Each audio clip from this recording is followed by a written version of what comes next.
On that note, we're going to move right along to the next segment of the show, which is actually the main reason why this show is happening today. And hopefully you guys have been enjoying the show and commenting below. And always don't forget to share with your friends on your walls on the Facebook page. We will go ahead and talk about this series.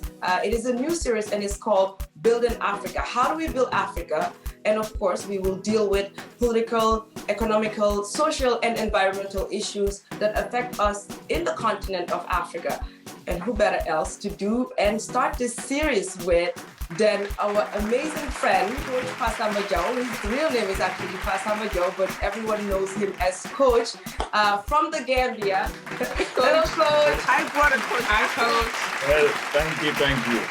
It's a pleasure to be with you guys. We're going to allow Coach to introduce himself to us, and then we will get into this amazing conversation. So don't go anywhere. Stick around for this great, very important conversation. Coach, can you tell our audience a little bit about yourself before we dive into how do we build Africa? My name is Pa Samba Jow.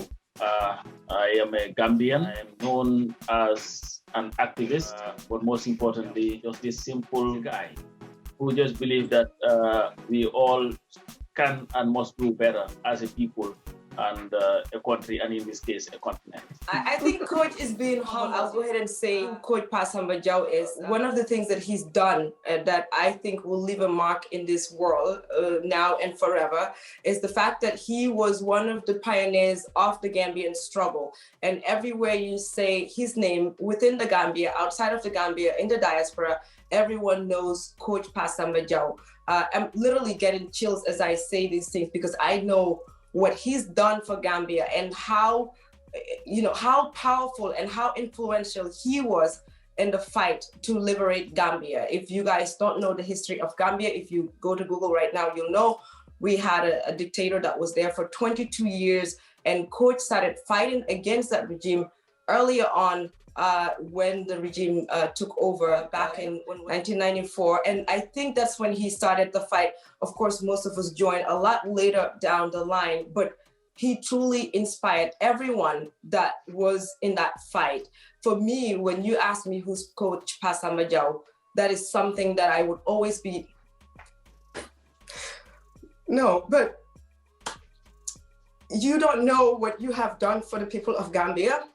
And I think that's why my mom loves and appreciates you so much. And I think that every Gambian out there appreciates you. We just opened the show and this is happening. I didn't think this was going to happen, but I think that it's just because I see through you and I see your passion for Gambia and Africa. And we just want to say thank you, Coach Pa Samba Jow. And I'm not going to cry. I held it back really well. You just cried. No, I didn't. Thank you, Coach. Thank you very much for that very generous introduction. But I also have to thank you guys. I know you went through hell and everything that happened to your brother and his friend. But also what you did for this fight. You were fighting for every Gambian brutalized by Yaya Jammeh. And you know what? After seeing your mother, I know where that came from. I think she is a lioness. I've never seen somebody who is so unafraid of telling you the truth, irrespective of who you are. And there is no doubt that she has become a symbol of this fight that we are, so that the victims would get it. Thank you for that very generous introduction. But I have to also thank you for your stance. It's not about us. It's really, truly about you right now. But we do appreciate that you're trying to give back to us. But let's go ahead and start this conversation. How do we build Africa? And I know that the love that you have for Gambia is the love that you have for the continent. Once you start to fight for one country, if you believe in human rights, that's where it ends for every human being in this world, but particularly where we come from, the continent, Africa. How do we build it? Well, that's a very loaded question, but I think we cannot talk about how to build it without also looking into how we got into where we are today. And if you look at Africa, we went through a lot, from slavery to colonialism to neo-colonialism to what we are dealing with today. And I believe that it is sad that a continent that is richer than every other continent in the world in terms of natural resources, continues to be the poorest. It doesn't make sense. Coach, I totally agree with you. It's quite disappointing that Africa is still where it is, being actually the richest continent or one of the richest continents in the world, for us to still be where we are. Sometimes it kind of worries me. Why are we still at this? Why are we still stagnant, like in this position? Because we could have been way, way further than where we are right now. What do you think is the root cause of this problem? Well, I think the root cause is selfishness, dishonesty, and this is why I said that. Let's look at slavery, for example. Where Africans who were helping white people to sell their fellow Africans for whatever they were getting from it. When the colonialists came, they also came. You know, the first thing was, let's rob them of the strongest man. Then colonialism came and said, you know what, they have natural resources, let's rob them of those natural resources. And of course, again, it was Africans who were helping the Europeans to be able to do this. And then when we finally fought for independence, this is where we thought that now we will have people who will be interested in the total well-being of all Africans. But what we got instead were leaders who were more interested in entrenching themselves in power than opening the democratic space. And I believe the lack of democracy, the lack of openness by the so-called fathers of independence is the primary reason why we are in what we are today. Because if you look at it today, when they took power, I love Pan-Africanism, but I always get in trouble when I talk about the Kwame Nkrumahs and all these people, because they came to power worrying about preserving themselves in leadership more than opening the space. So most of them built one-party state. So Coach, interesting enough, it sounds like you mentioned dishonesty, you mentioned leaders. So then should we boil down the overall issue that maybe Africa has a leadership problem? It seems like all over Africa, right? We all have kind of like the same symptoms or the same issues with regards to whenever they get into power, it's usually enriching themselves, not really thinking of the other people, right, that they came to serve. Whereas in the West, of course, there is also corruption, dishonesty, etc. But then it's a different dynamic. Should we speak more about like the leadership then, that it may be like the root cause of all of our issues is lack of leadership, and that we need to develop more leaders in Africa before they actually take on that role? Right? We might have leaders. It's lack of integrity, if you ask me. Like, there is no integrity because if you lack integrity, like no matter how much of a leadership skill you have, you still are not going to succeed, or you're not going to foresee what we really want, right? It's just the lack of integrity. So that all fall under leadership, right? To be a good leader, you have to have, like, that's like the basic skill that you must have. You have to have integrity, right? You have to be honest. You have to have empathy. So those are all as part of leadership skills, which I believe the fundamental issue that we have is leadership. We tend to put people as leaders and we think that they are leaders, but they do not have like the basic skills, which is one of the things that you mentioned. Yeah, I think definitely both Ule and Amy were right on point, because leadership is not the absence of integrity. It is the presence of it. You have to have the integrity. You have to have empathy for the people that you lead. But if you look at our situation, is that we have confused presidency with leadership. And that is people who desire to be at the helm, not to lead, but to better themselves, are mistaken for leaders. And I think this has been the problem for Africa. Okay, so if I get you correctly, you were saying just because you're a president doesn't necessarily mean you're a leader. And most of the presidents we have are not leaders then. No, they are not. Leadership comes with something. There is something that is expected of you as a leader if you're leading a country, to develop it economically, socially, politically, culturally, to make sure that the lives of your people are better off, to build institutions that you will leave behind for others to climb onto. And as long as we get to that level, Africa will continue to have that problem. And that's the problem that Africa has. So are we saying now then the institutions need to be stronger in order to save Africa? That's the basis of everything that you do. You cannot have a strong house if you don't have the good foundation for it. And that's what Africa is lacking. The foundation that we need, like Coach said, when our fathers of independence came into play, all what they were interested in is for their own good. And most of them were selected by the Europeans. educated by the Europeans, given the knowledge that they wanted for them to have and the skills they wanted them to have. If you go back, let's say in the Francophone countries like Senegal and all these other countries, if you look at the statutes that they signed with France, it's really disheartening. Most of the wealth that's coming from Africa is what's keeping France alive. Jacques Chirac said, the day that Africa pulls its hand from France, it's a dead country. So that tells you these people knew exactly what was happening. When they say there is independence, I still believe there is no independence. In Africa? Yes, it's called the enslaved minds. Even though we are free within our hands, we don't have chains that are embodying us, but our minds are still enslaved. We are still taught to believe that we are nothing. The economy is still controlled by the West. So you cannot be free if the power that you need to enrich yourself is controlled by someone else. I agree with what you're saying, right? But then I don't think it's the governments who have to build the foundations. The foundations should be built from the homes. And then from the homes, then you come outside into society and become the leaders, right? So another thing is, which I see happen a lot, is like you said something. You said, we are still enslaved in our minds. How do we unenslave our minds as people? We need to move away from the begging syndrome, right? Africa is always ready to take from the West. Now, you cannot tell me that I am going to always stand in front of your house and beg for breakfast, lunch, and dinner, and you don't want me to have a say in your country. Yeah, so slavery has been in Africa, and we all know the repercussions and everything that happened as the aftermath because of slavery, and we're still dealing with a lot of the aftermath of that. However, slavery has ended years back, but still as Africans, we feel setback. We're still not able to move forward. And to me, I think the root cause is back to the leadership concept. There's this gentleman by the name of John Maxwell. He does like all this leadership training and motivational speeches. He has like a huge company that goes around and train leaders actually all across the world.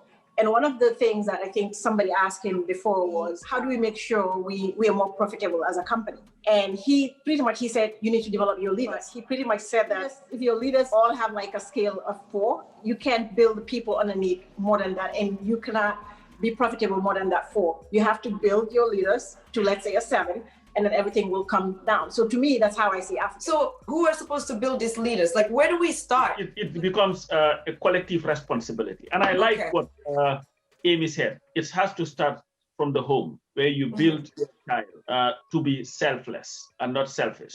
That integrity comes from there. Because there is a saying in Wolof, Nelo Jangu Doko Munatari. Cannot be a surgeon if you've never gone to school for it. But again, there is something that Ole said that really makes sense. You know, we have to go on past slavery and colonialism and look at our situation now. How do we better it? If you look at it, the sad thing is slavery was done by outsiders who had no connection to us. Colonialism was done by outsiders who had no connection to us. Dealing with now is done to us by people who have the same color, the same blood, the same language, the same culture, the same everything. So it is important for us as a people, collectively, to look at ourselves and see, are we getting what we are supposed to get? You look at the Gambia, for example, and not only Gambia, but Africa, sub-Saharan Africa for the most part. The hardest working people are the farmers, but they are the poorest.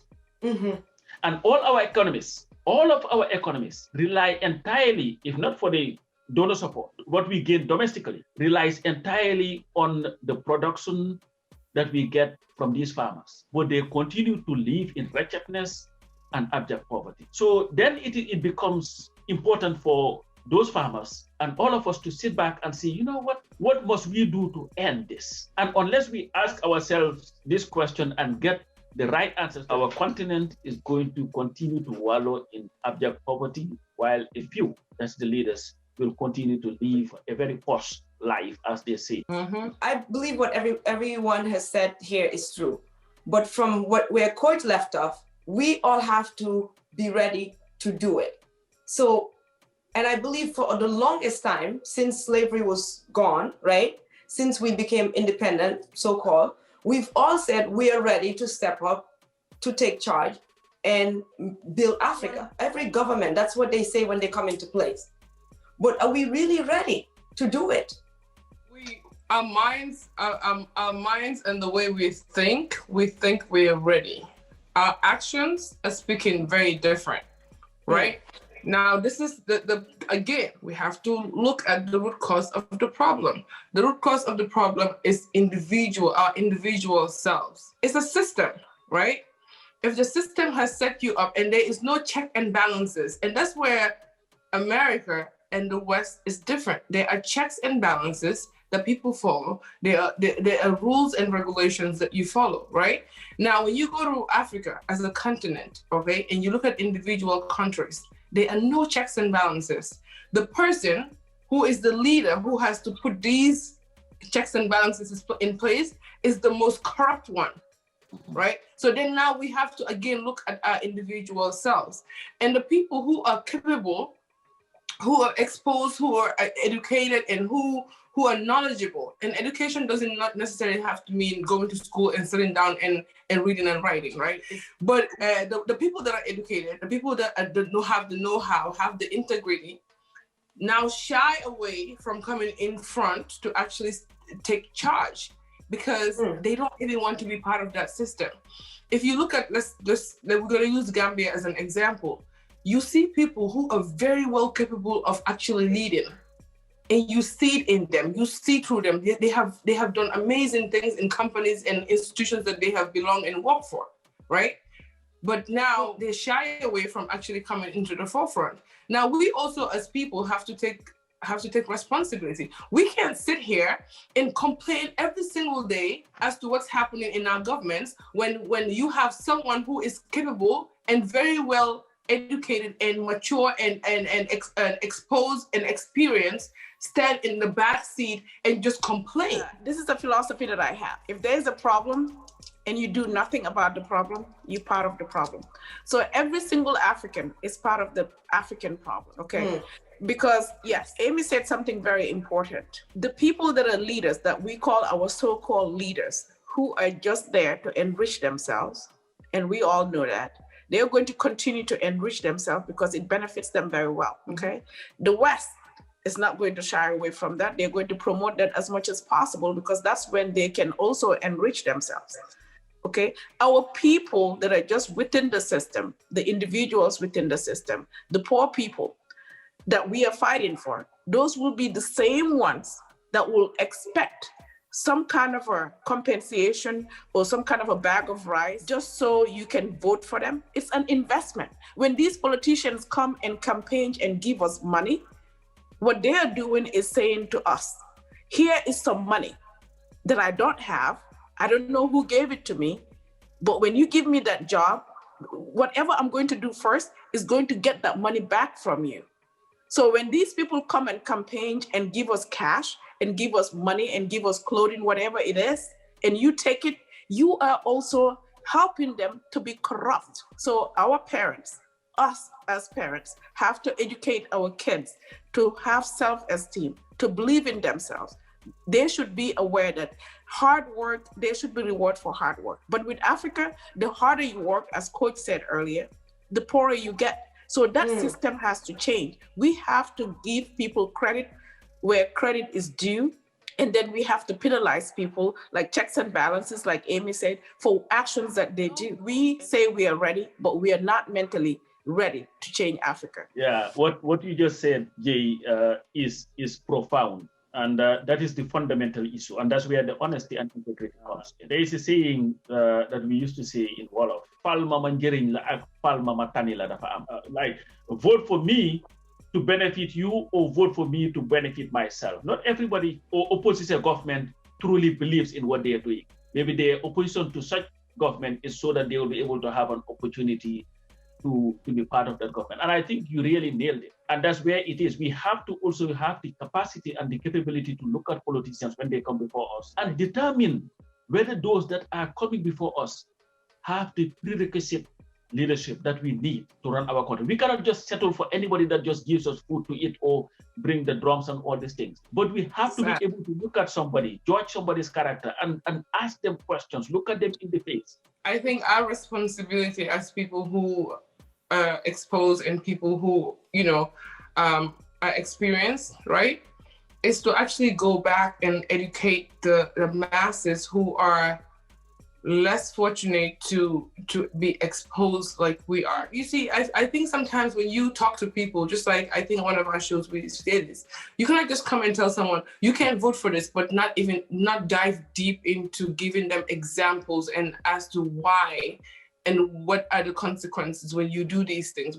How has it benefit your life? Like, how has your life changed since you voted for these people giving you bags of rice? Like, people, the bottom line is we as people who are exposed and experienced need to take charge, go out in these trenches and talk to these people and educate them and help them out and give them the knowledge in order for us to move forward as a continent. That's easier said than done, right? Let's just think of, let's say, a large family of 5 or whatever the number is, and maybe they're making less than $1 a day. And then you going, and then they know that if they go to these politicians, they're able to at least get a bag of rice, which can help them for a month, which if they were actually doing their regular farming, it may take a very long time for them to get that money to be able to buy that rice. So you're going to that person and telling that person without giving them an alternative and saying, hey, you shouldn't be voting for this because you should look at it long term. If you step back too and look at Africa as a whole, or even Gambia, and usually it's not just like the poor people that are voting these people, it's like the regular people that are voting these people.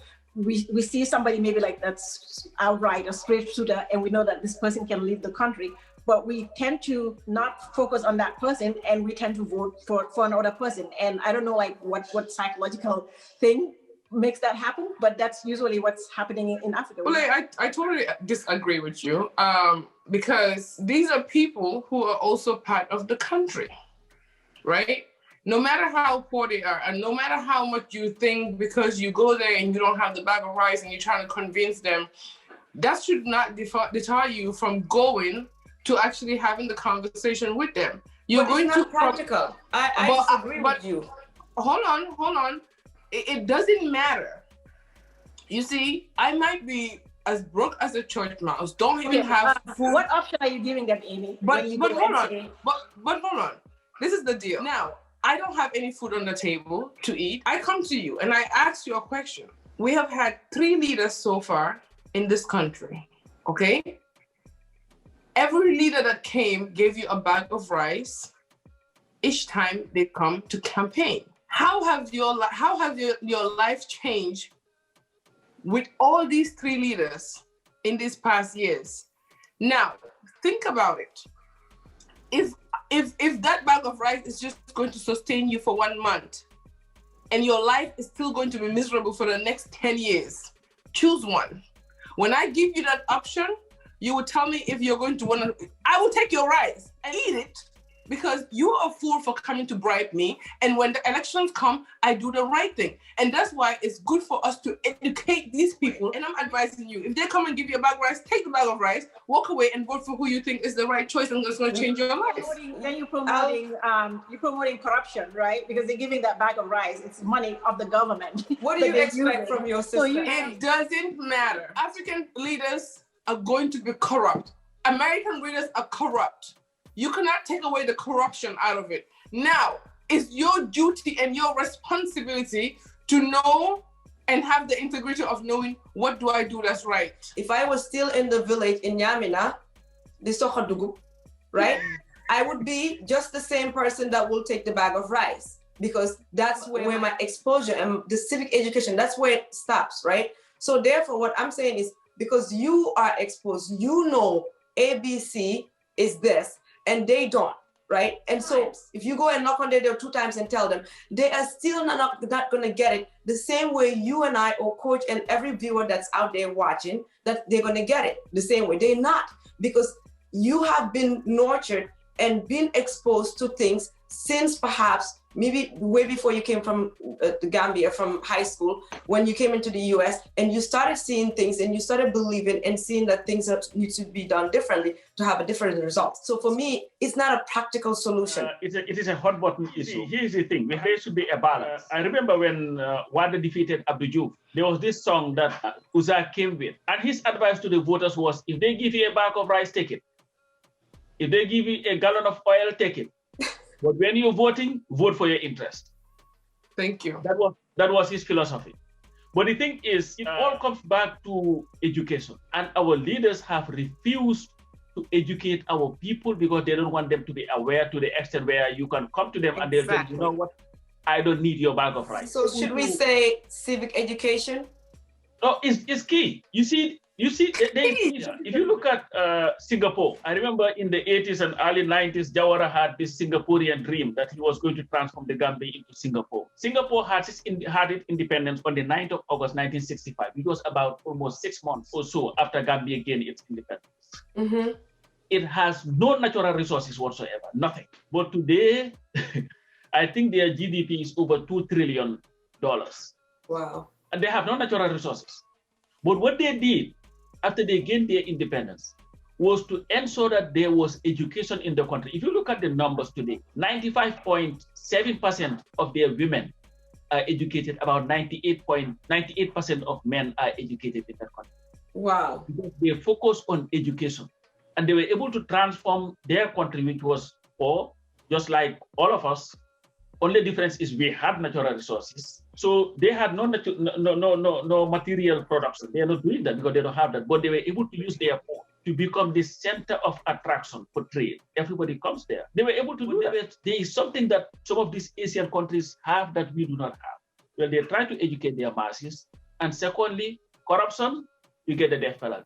For the most part, you know, that's a bit extreme, though. You wouldn't like that as an activist. An example, it's extreme, but again, look at corruption too. The effects of corruption, because the effect of corruption is the reason why our women are giving birth at hospitals and dying from this thing. Childbirth is the reason why a lot of people are dying because they cannot even have medicine for their diabetes. It's the reason why our road, everything that is killing Africans today is as a result of corruption. We have reduced Africa into the producers of raw materials. We have all the raw materials. Even the cell phone that you use, you are able to use it because the material has to come from Africa. Mm-hmm.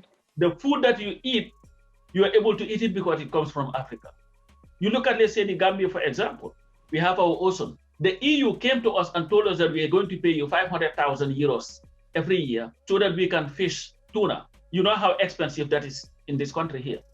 Mm-hmm. So we don't have a problem with it. You say, oh, that's fine. You do it, and it is supposedly our leaders who are entering into these agreements. So we have to first educate our people. Second, be led by people who are not only knowledgeable, but have the integrity to do what is required of them, that is to work in the interest of the people. If we have the right leaders who are characterized by love for country, patriotism, and integrity, Africa will move from producing raw materials to processing those raw materials, thereby making us the marketplace for all the needs of the world, because we are capable of feeding the whole world based on the natural resources that we have. And Coach, you're absolutely right. Like if you go to a country like Guinea, Mm-hmm. right, and you go in deep inside their villages, it's beautiful.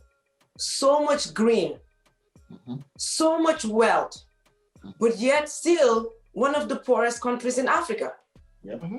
And even Mali, you go into Gambia, between Senegal and Gambia, Casamance. Nature has done so much for these countries. Like you said, the natural resources.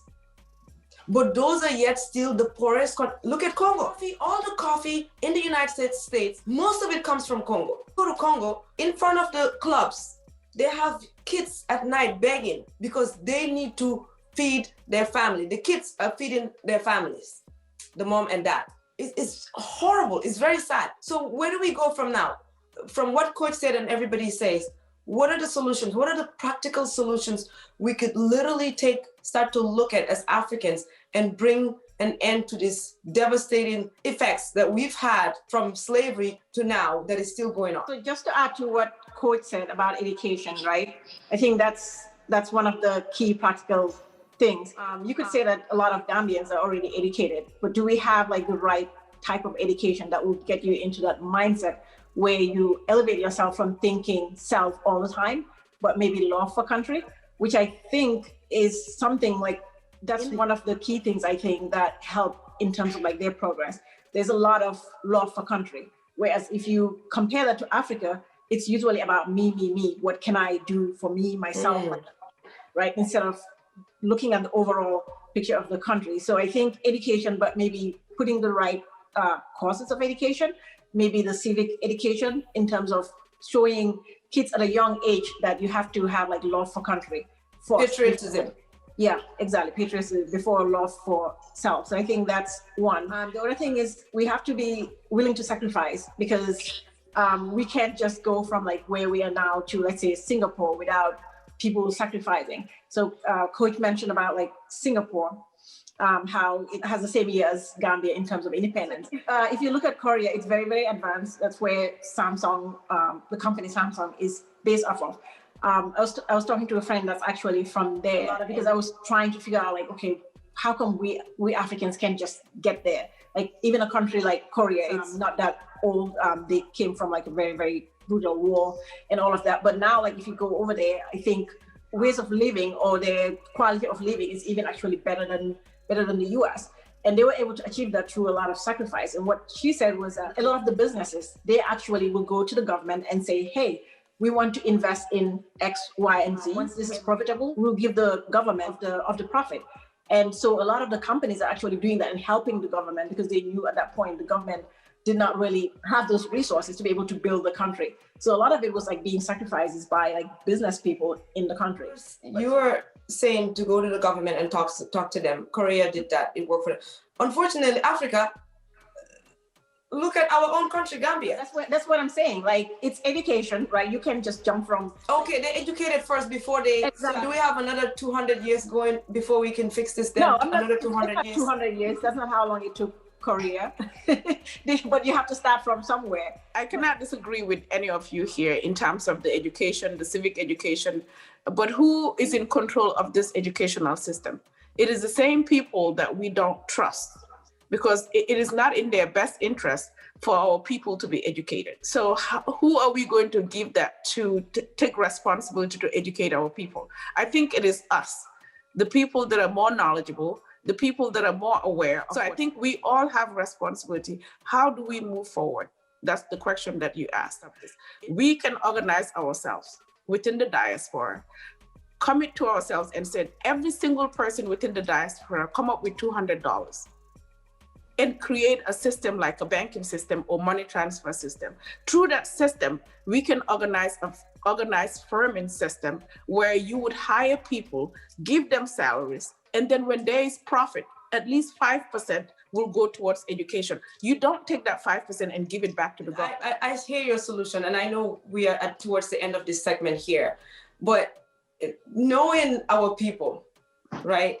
And that's why I said the solution that Ole was given might take 200 years before we get there. You can sacrifice that $100 and contribute it towards an organization that can build your nation. Where I'm coming from is not even the money part of it. During the struggle, the money was the least of our worries. The biggest problems, at least with the struggle, the Gambia, was people coming together. Coach, is this true or not true? Well, yes. So practically, where I'm going with this is, which is still the same problem, Juka, is the selfishness. Mm-hmm. Right? Because we are so selfish that all we worry about is ourselves. Right. We cannot even trust Coach to lead, to let Coach lead. We all know Coach is a great leader. We all know Coach is trustworthy. But because of my selfishness, I want to be in power. Everyone wants to be in power. So instead of trusting other people to be in control. So then that solution you gave, there'll still be a roadblock if we want to do it today or tomorrow. And that is why people have to trust themselves to trust other people. So the basic thing, I think what Jay is saying is sacrifice, because if you're able to sacrifice, you will be able to just let go of any selfishness or thinking somebody else is dishonest. Right. So then that will lead me to Coach to say, are we all saying that civic education is where we start from before we end this segment and move on to the next segment of this show. And if you're watching, continue to comment below. And what do you think is the solution to Africa's problem? Where do we start from everything that we talked about in this hour? Thank you very much. I like this. And I think Juka and Jay, pretty much we are talking about the same thing. Because if it is coming together, bringing your monies together, that's coming together too. Unity, in unity lies our strength as a people. And I also believe that we have the capacity as a people to be able to solve our problems. The only problem that we have in solving the problem is that most of our people think about themselves. If you look at Africa today, look at Rwanda. Everybody talks about Rwanda. Rwanda is great, what the guy is doing, but there is an underlying problem that we end up undermining the whole progress that he's making. Yes, there is a lot of developmental problem, but development has to always go hand in hand with democracy and liberty for all. Because as long as you see yourself as the only savior for a country, and this is where Africa has had its problem for a very long time. Because you look at Kagame, in everything he did, he decided to change the constitution so that he can run again until 2032 or whatever. That's a problem, So people have a tendency to monopolize development, to think that it is only they and they themselves who can change and guide a country. It's not your country programs, but what has continued to be our problem is leaders who continue to lead and do not want to go. We've seen it in Guinea, we've seen it in Rwanda now. Not only the term limits, they would in fact go and change the constitution. And they would do it at the detriment of the stability of their country. So they would want to lead to the extent that they will not even mind for people to die. So as long as we continue to have that, Africa will continue to regress. Yep. All the countries in the world that develop are countries that continue to have change in leadership. You come for 5 years, 10 years, you go, somebody else would come. Nobody has monopoly on ideas. And I believe that unless we go past that level of where an Adama Barrow thinks that he has to be president for 15 years, or Yaya Jammeh, I'm not going because I'm the savior of this country, or Alpha Conde, I'm the only one who can run this country, or Kagame, who is doing great in terms of infrastructural development, economic development, but politically, you cannot continue to jail your opponents, kill your opponents, just so that you will continue to run a country because you believe that you are the only person who can run that country. And I believe unless we change that, Africa is going to continue to wallow in poverty. I totally agree. Until we all forget about our own self-interest and think about the benefit of the people, then we cannot move forward. And I think that's great. That takes us back to civic education, right? Integrity. Changing ourselves, our minds, our hearts, the way we think, the way we act. Amy, your heart is not here. Your heart is here. No.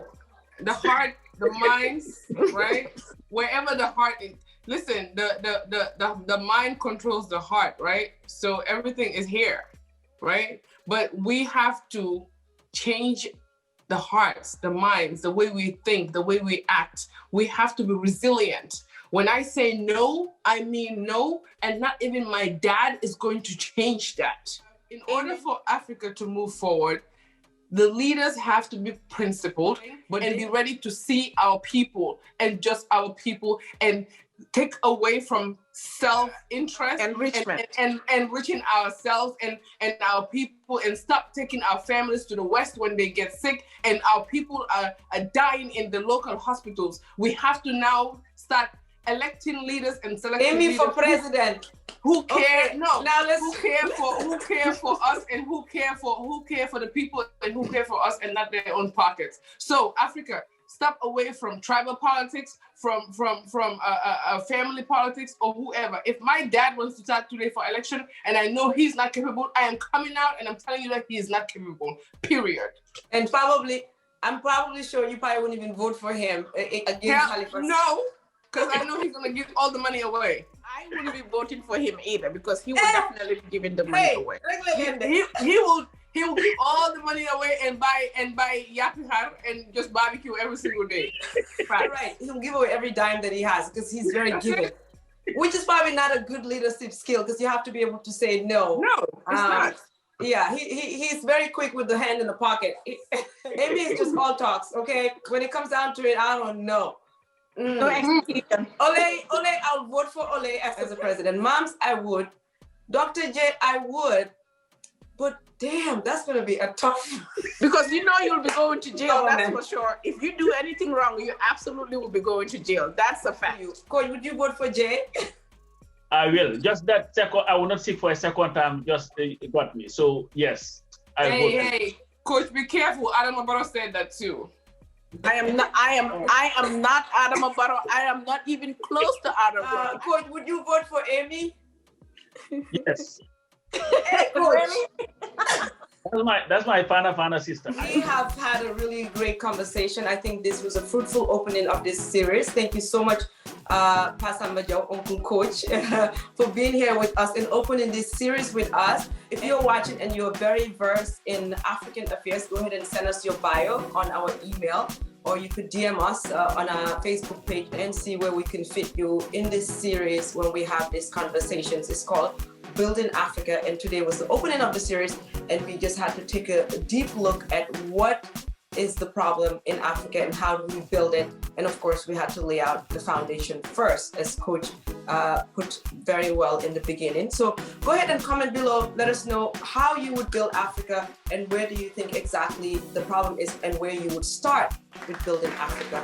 And on that note, thank you so much, Coach. We truly, Thank you, Coach. appreciate your care. Thank you, guys. Thank you. Really appreciate it. Let's keep on keeping on, and we'll be able to build the Africa that Africans deserve. And hope to have you again as this series continues. It will be here at least once every 5 weeks. Look out for a new show on Building Africa on the Sisters Show platform.